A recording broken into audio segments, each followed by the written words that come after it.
ururimi ruriho uburozi mubireke, aba YouTubers mufite ururimi ruriho uburozi mubireke, aba TV presenter, aba radio presenters mufite ururimi ruriho uburozi mubireke twubake creative industry itarimo amarozi, itarimo munyangire, itarimo ngo kora ibingibi kugira ngo bigende gutya gira gutya. Oh no. Reka aho kari gacemo kugira ngo nongere mbibutse ko mutazibagirwa ntabwo twarekeye mutazibagirwa mu gaciko. Mutazibagirwa mu gaciko ugasanga wacitswe. Bamwe muri mwe mwatangiye kuremba, witwa fata ku mavuta ko atagikora ibiganiro bimeze gute, cyangwa uyu munsi ara dropping. Bamwe muri mwe mwatangiye kuremba, mwatangiye kurwara, mwatangiye guhura n'ibibazo, abandi bari mu bitaro, abandi bari mu narabibabwiye ndababwira ngo Yesu uri muri njye arakora, ntabwo nkoresha abarozi, sinkoresha abapfumu, nizera Imana, nizera Yesu Kristo. Ndababwira ni ibintu nabitegetse mu izina rya Yesu, ntabwo nabitegetse mu izina rya Yago. Ndababwira ni ibintu bizababaho mujya murakina. Mukomeze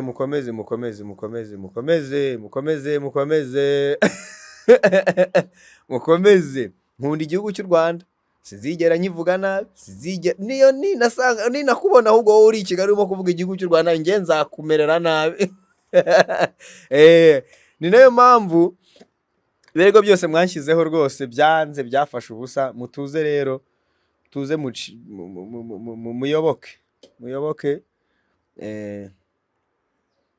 muyoboke apana muyoboke w'umumanager. Narabibabwiye buriya mfite amakuru yanyu menshi, mfite ibimenyetso byanyu byinshi, mfite amajwi yanyu menshi, mfite amavideo yanyu menshi. Nuko ngewe mbishatse nabyuka mu gitondo hahita nkutamo aho ngaho i Kigali. Wowe cyo ngibyo wirirwa wivugishwa aho ngaho ngo uri umuhanzi wa mbere, ngo uri ibiki, nagutamo kubituka ukumirwa gukubita rokete, ukumirwa kwibaza se iyi video yafashwe ryari, yafatiwe cyo mwirirwa mwivugishwa ngo mwe mukomeze. Rimwe bamwe mu bo mbikiye amabanga yabo hano, rimwe umwe azacikwa. Ndyamiye amajanja. Abo mbikiye amabanga muzagira gutya rimwe muri mwe mucikwe sha. Ndyamiye amajanja. Abo mbikiye byinshi, ndashaka ko hari muzacikwa muri mwe agaciko. Kuko ubu ngubu rwose murabizi nta tolerance, ubu ndi muri zero. Niba mutari mubizi, ubu ndi muri zero tolerance, according to my integrity, according to my prosperity, according to my I am in zero tolerance ku iniga yose, ku ibebi yose izamenyera muri uwo murwa, muri uwo mujyi, mwitwaje icyitwa showbiz cyangwa ngo influencer. Nguri influencer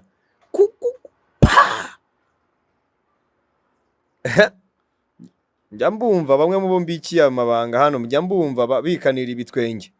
Wikanira igitwenge, wirirwa wikanira igitwenge, wirirwa wimitating ibyo dukora, wirirwa usopanya abantu, wirirwa uteranya abantu, wirirwa ubizi ko ari amabanga ye tubitse byabereye Canada, birimo kubera aho ngo Kimisagara, abana Kimisagara na za Gatsata, kubyana ujya witamo. Ariko sha mwazanyereye gato mukongera mu gaciko, we na mugenzi wawe nguwo muri kumwe mu kiganiro, mwiyambitse ubukota aho ngaho, mufite ibitwenge by'ubugoryi sana. Ibitwenge ngewe mfata nk'ibitwenge by'ubugome.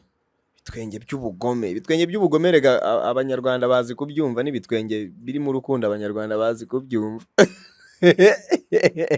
Ikibazo mwebwe ntago mubizi ko abanyarwanda basirimutse kugera ku rwego rwo kumenya igitwenge cy'uburyarya n'igitwenge cya nyacyo. Barabizi abanyarwanda barabizi.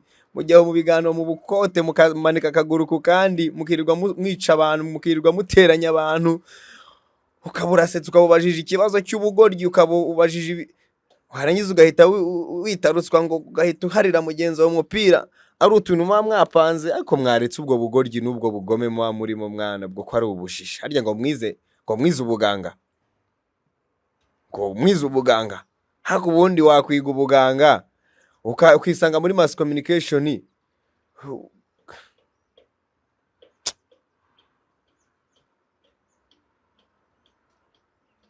washatse kunyicira igitaramo ngo nuko navuze ko ngo tutari inshuti ubu se ubundi ndi inshuti yawe shaka kwica igitaramo cyanjye ubangamira abahanzi b'abarundi ariko umunsi wagiye mu Burundi abarundi bazakumpere bazakwiteho uwo mu DJ wanyu cyangwa uwo muhanzi wanyu naza mu Burundi muzamwiteho nategura igitaramo mu Burundi muzamwiteho ajyazimirizaho ibyuma kiriku na Double J ndategereje ariko ngo bantegereje ko mucikwa mbona ari mushyugumbwa mukamvugaho nasohoye indirimbo yitwa Ocean ariko ubu yo ntimuri buyivugeho ariko mujya mushyugumbwa mukamvugaho nkabona murimo muramvugaho nabonye cya kindi ngo ni Godfather cy'ururimi cyatangiye kongera kumenyera n'inkwataka sha wakagabo we karaho kamafuti n'inkwataka sha wakagabo urabizi ninongera kubyutsa kandi ubu ngubu natangiye in case you don't know natangiye niba natangiye kubivuga ahubwo ngiye reka ndekera ahangaha wumvise reka Valence mwemerere abagezeho interview twagiranye na Pallaso tuganire na Pallaso twumva icyo atubwira kubijyanye n'iyi album ndetse n'uyu muhango yateguye wo kutumurikira umuzingo uriho indirimbo 10 zose aho ngo twarabikoze ntimwabyumva nimwabihana agaciro tuzatubikorera hano reka impano za hano nazo tuzishyire kuri Yago TV show abantu babone ku zindi vibes ikitegera yo let's go man. Yes, light amplify from east, light amplify from west, north, south, central, Kigali, Rwanda, Kampala, Uganda, Nairobi, Kenya, East Africa. Yale mkomi ya God bad boy shata kula believer champion monster conqueror for real, the teacher, the preacher, conductor, vibrator, kaboom fire. I'm Mr. Dreams, the top baddest top connector, the true monster, the true hustler, the humble man, the most unusual guy, the motivator, the extravaganza. A number one rapid test boy. I live the life I love, and I love the life I live. The top shot number baddest, Mr. Energetic Man, alongside one of the best vocalists, other from East Africa, Africa to the world. Yo, award winners. Yo, Pallaso, the soccer free boss, other from Uganda, Kampala, right about now on Yago TV show. Pallaso, wagwan. Easy, Yago. Wagwan, Yago. Thank you, bro. Man. Thank you. Yo. Talk to your Yago. People. Always good to see Yago. Welcome to Kampala. Welcome home. Welcome to Uganda. You know we love you so much. Yeah, man. And Uganda, we always hooked up on the Yago TV show. Yeah. So, yeah, man. Welcome home. Tonight has been amazing. Yeah. It's always great to see you in the building. We've had performances. Of course, I dropped my album yesterday. Yeah. But my first single, Ababado, is the first one to drop. The full album will be dropping by by January 2025, 10th, January 10th. But right now we're releasing single tracks. Okay. And I hope you guys love it. You guys have supported me for a long time, and I hope everybody is welcoming to the album. Yo. Go below this interview in our comment section. You have the link. Hit the link, support Pallaso, the soccer free boss, other from Uganda, Kampala. Abanyarwanda mwese ndabazi mukunda Pallaso. You love him. Yo. Talk to your people from Kigali, Rwanda. Abagore ba Kigali, Rwanda bose nabakunze cyane. Bose abafite amapistole nabakunze cyane. Yeah, man, this is your boy Pallaso. Yeah, man. Hey, Ndabakunze channel. Yeah, man. But I love you guys so much. Thank you for loving Pallaso. Thank you for supporting my music. This album has so many artists, Yeah. Harmonize and some other Ugandan artists. But yeah, man, big shout out to my brother Harmonize from Tanzania for representing on the album. Yeah. So stream it, support me, download it, wait for the music videos. It's gonna be amazing, you know. Yeah, Why man. this title? Why this title, Ababadeo? Ababadeo, I want you to explain. Ababadeo is the first track on the album. It means those people that have been there for you. Wow. Those people and that. It's the title of the album. No, the album is called We Outside. We are outside. Because we definitely outside. Yeah, we yeah did man. it. We and, did and that's the first thing I also told myself when I came out of prison, that I'm finally outside and things have never been the same again. So we outside, and you can see in Uganda we outside, Kigali is outside, the whole East Africa is outside. So that's the name of the album, and there is a song called We Outside. But Ababadeo is the first track to drop. That talks about the people that have been there for you, the people that have helped you fly, the people that have taught you how to spread your wings and how to stick together. And you know, together we've come a long way, and we still got so long to go, so we can do this together. Let's learn to love each other. Love is the language, you know. Yeah, man. Yeah. Njagala otugambe, before we close up, how do you see East African music nowadays? I love the fact that people are collaborating. I just saw my brother Bruce Melody just collaborated with Bien. The other time he collaborated with Bahati. We collaborated with Bruce Melody, collaborating with Harmonize. So everybody is learning the power of unity. And that's what it comes down to. I respect everybody that's already recognizing that. Let's keep on collaborating and working back and forth with each other so that we can hold our ground as East Africans with our fan base, so that the industry can keep growing. What could you say is the secret of this album, Outside? The secret is there is so many genres, different genres. There's Amapiano, there's Afrobeats, there is hip hop, there is Zouk, there is dancehall, which is dancehall is the culture that Uganda is deeply rooted to. So it's different because there is a different message as well. From the message I've been sending out to the people, you know, people are used to me to sending out a certain message, but this album has very different messages to it. The life I've gone through, you know, I always sing from the heart. So every song on this album is from the bottom of my heart. So the genres is different. There is music that's gonna make you happy. There's music that's gonna strengthen you and inspire you. There's praising music, and there's music that's gonna make you party and jump and just wanna live your life. You know, I got a whole different package this time, and all songs are mastered and it's distributed by a record label. It's exclusively distributed by Ditto Music. For the first time, I'm working with a record label. Ditto Music from where? Ditto Music from Nigeria. Wow. So congratulations, man. Thank you, bro. So I'm hoping things line out different this time, you know, and that's why we push now. You know, at the same time we pushing out for the East African movement, for the African movement. We all trying to do one thing: sell African music and, you know, sell our culture to the world. And that's what I'm doing, because nobody does it like I do it. I'm Pallaso, and there is no other Pallaso. I'm the one and only, and I'm the last one.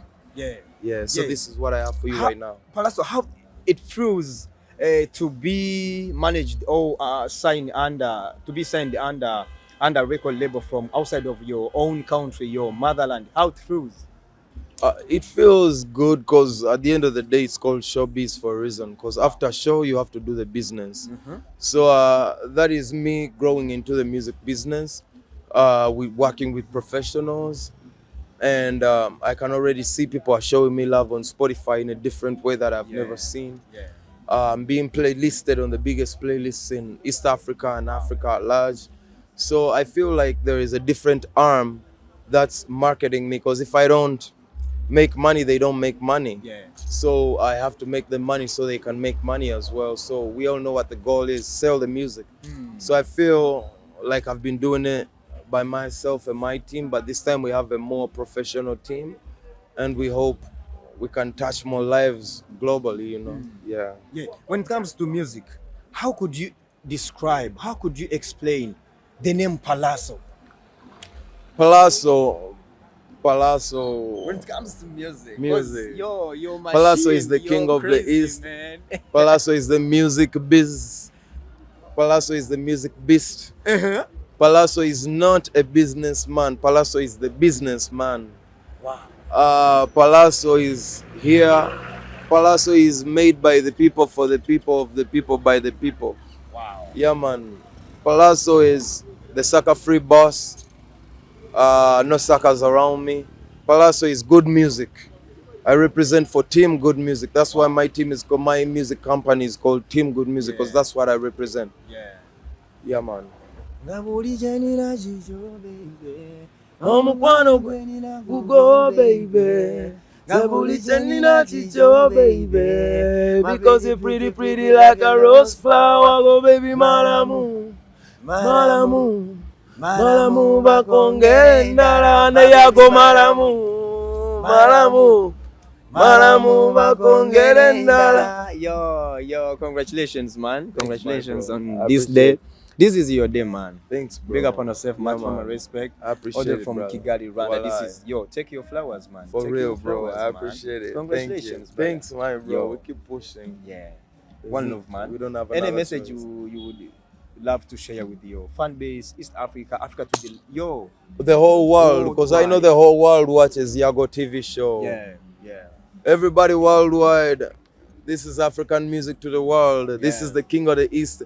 Please go download and stream my We Outside album. All my fans, my Randy's people in Portland, Maine, Lewiston, Westbrook, everywhere, London. By the way, London, Amajanja family, this month, 26th of October, London, Royal Regency, we're shutting down London, Amajanja Brothers concert in London. So tell a friend to tell a friend.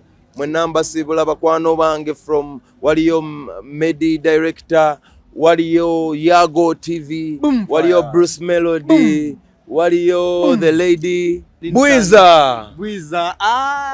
Nabalala bakabi, even the others are hot. Yeah. But that's my homie. Mwagala nyo because we had a chance in studio. I love Bwiza. Akuba? Ajja bata momonto. Bwiza Akuba? Salongo bayuze, Bwiza bayuze kuba salongo. Bwiza sabatula yuza toba wa mutoba masanyalaze nabo bagalina tebagatuwa. Bwiza kuba toba wa mu Bwiza yuza Bwiza. Yo fire man. Bless up. Luyimba. Naye twakola ennyimba bbiri naye tezinnafuluma, we still working on it. Wow. Yeah man, attend bannaye nalabye naye watadde n'olimba bannaye olopia. Yeah, Ocean. Nenga wakubye introduction. Ocean. Nengamba bannange ono mwana w'ekigali yakubye no introduction. It's like a Ugandan introduction, you know. Okubye Jamaica, nenga gwe. Yago. How many them talk about this no man? Yago. Brother. Yo. Big up on yourself, more years man. pandem. Big energy. Yeah, big man, energy, big man. energy always. Yeah.